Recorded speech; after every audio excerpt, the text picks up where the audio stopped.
So the reality of the matter is, a lot of Trump supporters are not going to want to watch this video. They're not going to want to hear what I have to say because, in their eyes, Ted Cruz is a losing candidate, a failed candidate.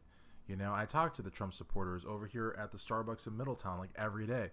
I talk to Trump supporters at work. Some of my best friends on social media that I've met in real life, that I've gone to law school with, that I've worked with, that I've known from my neighborhood, they are Trump supporters. And the consensus with all of them is that Ted Cruz is a failed candidate. But you know what? Maybe he is, but maybe he's not. I mean, in the recent Virginia GOP convention that was held like a couple days ago, Ted Cruz walked off with 10 out of the 13 delegates at large. Ted Cruz just got the endorsement of Governor Mike Pence of Indiana. Ted Cruz just got the endorsement of former California Governor Pete Wilson.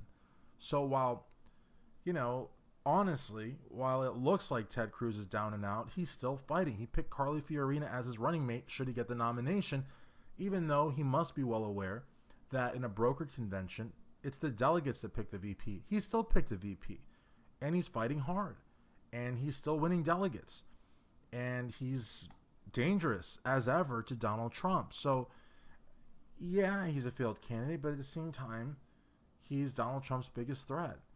And I finally think that principled conservatives are getting off their keisters and actually doing something for the Cruz campaign. Because, in all honesty, I see a stark split between, or at least a stark difference between the principled conservatives and the Stop Trump movement.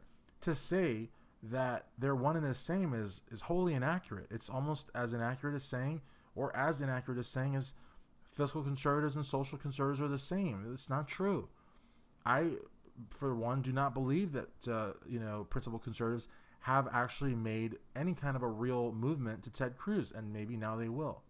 If Ted Cruz can win in Indiana, if he can either get a lion's share of the votes in California or even a symbolic victory, even if he beats Donald Trump by a fraction of a percent, if he can do that, he's going to go into Cleveland with a lot of momentum.